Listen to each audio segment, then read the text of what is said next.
Hello and welcome to another episode of the Digital India Summit 2020 Enabling the New Normal, co-presented by Tata Consultancy Services and banking partner Union Bank of India. Now, driving the theme, Enabling the New Normal, the summit draws a roadmap to accelerate India's digital growth with actionable insights from eminent speakers.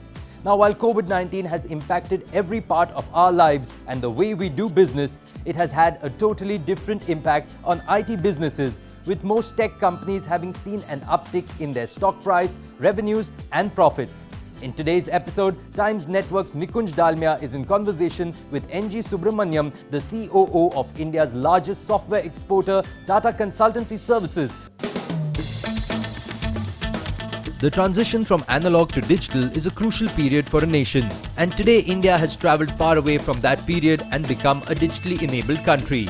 To make this journey of transformation a success, Tata Consultancy Services played an important role. With its innovative and progressive approach, TCS became the digital backbone of the country's financial services, healthcare services, public services, science and technology, consumer businesses, and many more. From providing a path-breaking solution in the passport services to enabling digital payment platforms in India, TCS revolutionized the banking sector by making payments with one click. Under the same technology, the world's largest digital financial inclusion program took place, the Jan Dhan Yojana. Millions of bank accounts were opened and got the benefits of government programs. TCS also developed a technology to connect the nation with healthcare services under the Ayushman Bharat scheme. Today, over 23,000 hospitals across 32 states plus Indian Union territories and 120 million Indian citizens are connected and benefited with this scheme of the government. In the last 2 decades, TCS has emerged as a powerful technology partner to several Indian insurance companies and has played an integral role in the digitalization of the industry, with more than 50% of claims being settled through a TCS-led system. Tata Consultancy Services becomes the architect of the digital backbone of India.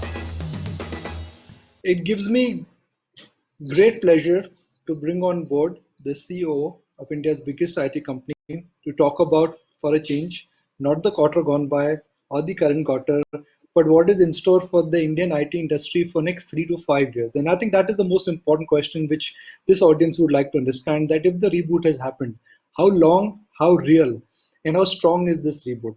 And just so fantastic to connect with you. First, walk us through your understanding of the big picture and how COVID and why has COVID rebooted the Indian IT sector? Nikunj, thank you, and absolutely a pleasure to be connecting with you. I think the value proposition of the Indian IT industry is proven beyond doubt. In the last 6 months, for anything reason, right? Different people wrote off the Indian IT in different times, right? Some actually wrote the obituary as well. But then we have always said that we are a staple and we are very well embedded into the customers' businesses. And as long as we continue to innovate, as long as we continue to stay relevant to our customers' businesses, we will do well. Right? In the context of COVID, I think what has worked is our ability to quickly move and enable our workforce to operate remotely and keep it going. I think that was fundamental. That was now I must thank the government of India and the authorities for giving us all the permissions, because we're all operating in STPI and SEZ. Secondly, I think all over businesses were trying to see how they can keep it going, right? How they can keep it going, and barring a few which had obviously challenges like the airlines industry or travel hospitality industry, which actually got grounded. Right? All the others were trying to see how they can be meaningful, and especially if you take retail, and people switched online, and a lot more transactions happened online. So people who are practically very proud of saying that I am a physical store, they also are forced to go online. So I think retail worked, and then along with the retail, then all the financial transactions have to take place in every business environment, and so banking, financial services had to keep their businesses up and running. So the fact that we were global, the fact that we were supporting customers across the globe, I think all that was very helpful to businesses. The big surprise for all of us has been how beautifully TCS and Indian IT companies have adopted work at home culture. It's like reading a fairy tale which starts with once upon a time, IT companies had a large campus, they were big, and everybody had to go to those campuses to work. So the scenario has changed completely. What my son would read would be once upon a time IT companies had campuses. What we are reporting right now is that all IT companies have migrated to work at home. How did the magic happen? Sometimes we underestimate the potential of humans, right? When your back is against the wall and your business continuity options actually fail, the sense that we all have beautiful business continuity options, but then the business continuity options assumed that people will be available in the target location. So when India went in lockdown, we couldn't just go into the other location that we worked it out as business continuity because people are not available. But that country was also under lockdown due to COVID situation, which essentially meant that we had to go for this remote working as a only option. So when we said that, look, this has to be done, and then the immediate thing is that, look, how do we move work to people rather than bringing people to work? Right? I mean, I think that paradigm got initiated, and then we had to. It's kind of an operations research algorithm to see, where people are, what is the logistic nightmare that we have to overcome, how do we actually move devices and work to where they are. And fortunately, it worked out, and then we could move everything, right? But after that, then that's where that human potential comes in. They were very quickly to see that they could see the desktop. It's all they could see at home a desktop which was same as what they were seeing in the office. And after that, what was required is to actually for them to go and reach out and connect and use the technology to connect with people and take help where it is required. And that, I think, people responded so beautifully, and it worked out. It worked out, and it worked out. And there are challenges, and I'm not saying that there were not challenges. There are quite a few things that we had to do. For example, security challenges, right? While we could do so much in the by way of security software, this etc. When you have husband and wife working, and husband is working for, let's say, customer A, and wife is working for customer B, and customer A and customer B are direct competitors, then we have a problem. So we need to quickly reassign another project to that person and actually pull him out. Some of those things had to be worked out. There are quite a few challenges, but it had to be done diligently, and I think I'm so proud of the team, TCS, who actually made this possible. Some could also argue, said that look, this was more like a makeshift arrangement which even customers accepted because there was no other option. Once the vaccine is on its way, and we're hoping and praying that by 2021, middle of 2021, world will normalize. Will activity, will workforce, everything normalize, or these changes are permanent? I think the changes per se are, irreversible. I'll put it this way, right? The sense that you may not have 100% of the people working remotely, right? But customers are used to this way of working. Our employees are used to this way of working, and there are benefits that people are seeing. Benefits on the personal side, on the professional side, productivity side, and overall, when things are working like this, then why would you want to change it? Number one. Second is that, as I said, the the other option of having purely working in an office environment means that the business continuity is always an issue, right? Now that in a pandemic kind of a situation, business continuity could fail, right? So in that context, I think my own belief is that we may not have 100% of this continue, or this may not continue at this scale. So that's where TCS has said that, look, we will have a 25 by 25 operating model, which we believe that 25% of the people can be at the office, that's sufficient, or the other 100% can be really be made productive by that, right? I think that balance will do the trick. Are we looking at a one-time reboot then in the on-site versus offshore model, not only for TCS but for all IT companies then? I'm not sure about the other companies, but I can say for TCS, I think TCS is very happy with the way that we have been able to transform ourselves in the last 9 months. Fungibility of talent, the fungibility of people across the globe, and the fact that I don't have to worry about from which location I have to execute the project. I tell you, when the projects, when we contract, the first discussion is going to be, where are you going to execute it from? Right? Will we have people in Bangalore, for example? Right? If I come there, all my competitors are all working in Bangalore. Should I go to Bangalore or should I work out of Hyderabad? Or should I go to Kochi? Right? These kind of discussions always happen. Right? But in the last 9 months, those discussions never happened. Right? They said, look, I'm okay. You are going to be giving me a global talent pool. And the way that the teams are structured and the right talent you are able to bring in across the globe, then I'm happy and it's working.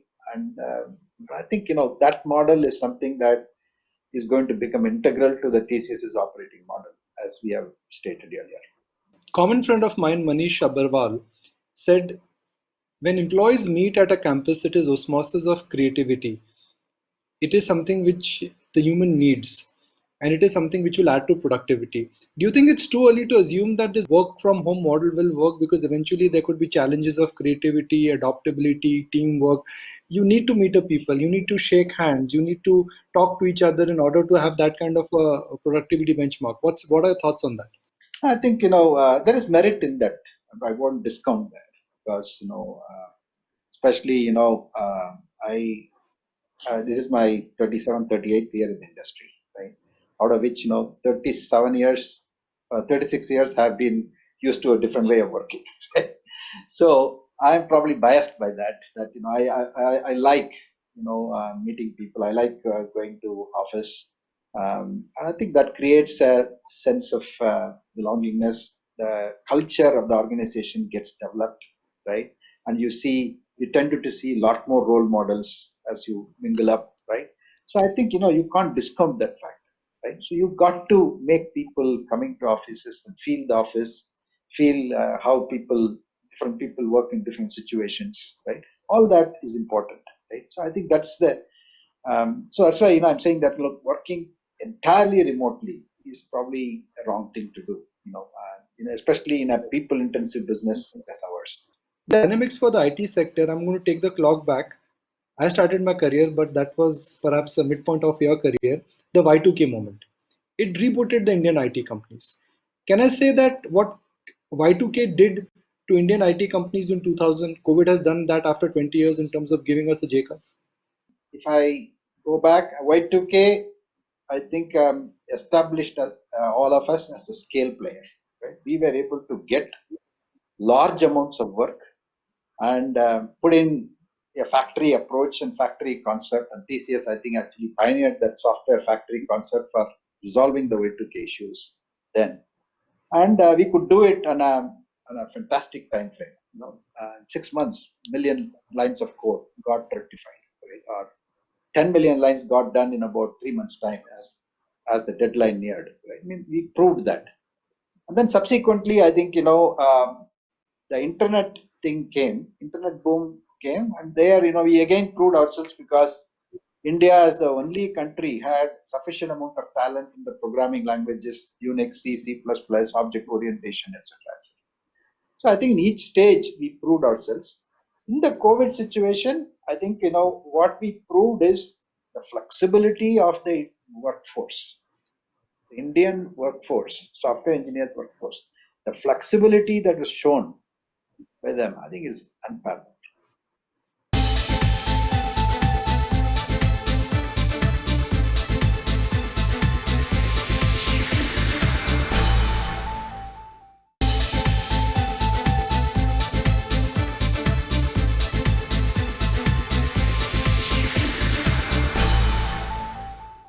Now, we are in the Digital So India I think Summit. Have to ask about the incredible work what TCS has done in making passport availability. So, within India, what is the next big thing you're likely to do? And our viewers are curious to understand that how did you make that impossible happen, making passport service so easy? some of the incredible work that we have done, starting from to take National Stock Exchange, National Securities Depository, uh, the way that it got rolled out and the architecture there and how it is still working, scaling. It's uh, it's really Indian ingenuity, no doubt about it. Right? Passport Seva Kendra is one, I think every day I get at least one SMS from somebody saying that, look, I was in the Passport Seva NGS, the experience is so beautiful. I just went there. I spent only 20 minutes and I got everything that I wanted to do. Everything was so nicely organized. When you hear that, you feel very good, right? Then, if you take the digital payments that's happening in India, the amount of work that TCS has done, the foundation for it was laid in a messaging software that I personally architected that, Nikunj. I'm so proud of it. It's called Structured Financial Messaging Solution, SFMS, right, over the Indian Financial Network. Right. At that time, the vision that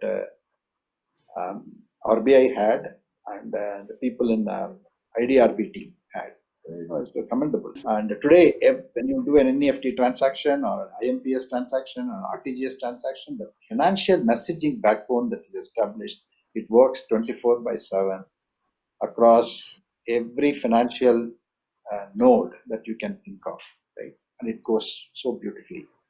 Also, the Ayushman Bharat, it's a huge social implication. Right? The Prime Minister announced it, and then we had to roll up that technology in such a short time. But again, the technology today is so beautifully, coming together. I think one of the interesting projects that I hope that I'll be able to do it and I'm thinking of seeing is that in the legal system in India, a lot of things happen at the lower courts in the native languages. For example, in Tamil or Telugu or wherever it is. But when the lower courts, it moves into the higher courts, then it has to be in English. So the whole translation and the verification of the translation, etc., is something which is very difficult today, right? And it takes time consuming. That's one of the reasons why cases take a lot of time in India to settle. Right? So I think technologies can be employed and rightfully done, so that all that anything that is done in any language is accurately translated and transliterated in English fairly quickly, so that justice on time can be accomplished. And then second thing is, can we have a search engine for the Indian languages? There is so much of thing which is available in Indian languages, and I think can we actually have that? I think Mr. Kohli, I should recall, he has been pushing us. Every time I see him, Ganpati, why are we not doing a search engine for Indian languages? I think he always used to ask me, and I must say that, look, I don't know. I mean, I think we started, but sometimes, but somewhere, it's getting stuck, and I think I hope that we'll be able to get that search engine. And the third one I would say is the healthcare, affordable healthcare, and how healthcare can be made available. And I think Chandra wrote beautifully in his book Digital Nation. Accessibility to healthcare is not denied, irrespective of where you are. I think these are three things which I think has the huge potential, and it's just not that TCS alone can do it. A lot of companies have to come together to get some of these things done at this scale, and I'm sure that we will partner with like-minded companies, people, startups in getting some of these things done. Before we wrap, let's talk about the digital infrastructure of India. Internet penetration, adoptability of digital. Where do you see the digital adoption in India moving? Is it slow? Is it fast? What needs to be done in order to accelerate it? Well, I think it's we have done reasonably well, given our diversity, given our geographical spread. I think we have done reasonably well, right? And we have not seen anything yet. I think 5G is going to come in India. then the 6G by 2030 is going to be there. Right? And 5G and 6G is going to revolutionize many things in terms of experience, in terms of what people can do in terms of augmented reality or virtual reality. You need that 5G and 6G infrastructures, right? At the same time, the right security infrastructure has to be established. I never got a chance to understand what is the secret sauce. You come from very humble beginnings. You managed to create magic in the IT industry. Is it hard work? Is it luck? What is the secret mantra for NGSA? I think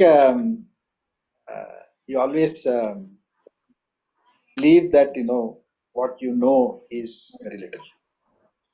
Second thing is you always feel you should feel equal. I speak to you, for example. If I get into an inferiority complex, then I don't learn. So if you feel equal, then the opportunity to contribute, the opportunity to learn is more, right? I think these are some of the foundations. Hard work is important. I think you feel equal and you develop a certain amount of learning. And when you learn, you get inspired. And by being inspired, you also inspire others. I'm tempted to ask just one last question, which is that technology is also adopting the way future will shape up. Future is about understanding trends. Some are based on experience, some are based on insights, which means you need to be up to date. You need to abreast yourself with what's happening around us in terms of need and demand. How do you keep yourself so updated? As I told you, I was in the technology side. I'm a software engineer, so I still go out and learn programming. And if the new technology comes in, I just try to program myself so that quickly I understand what is the difference. But you can't do it all the time. It's important that you figure out the whom you should reach out to will give you the right advice in terms of that technology. And for that, you need to rely on people, and you need to have your R&D good. You need to have your networks right. Sometimes you need to reach out to the competition to say that, look, hey, I'm planning to do this. Is it good? Do you think that if I have not done it, have you done it? Right? I think such openness always comes, right? Because ultimately, the technology is there. Somebody has worked on it, and it is a good technology. It's a question of finding the right use for it. Well, we've covered a lot of things today. We've been very open, very candid. You've shared your experience. Thank you very much. So I certainly look forward to not only our quarterly engagements, but more long format interactions where all of us perhaps get to learn more about you, about TCS, and the brilliant work you are planning to do in India when it comes to success of Passport Seva, making insurance easy, and how you will going to change the life of post offices. Thank you very much. Stay safe, and thank you for partnering with us for DIS. Thank you, Nikunj. That brings us to the end of this episode of Times Network's Digital India Summit 2020, Enabling the New Normal, co-presented by Tata Consultancy Services and banking partner Union Bank of India. Goodbye and thank you so much for watching.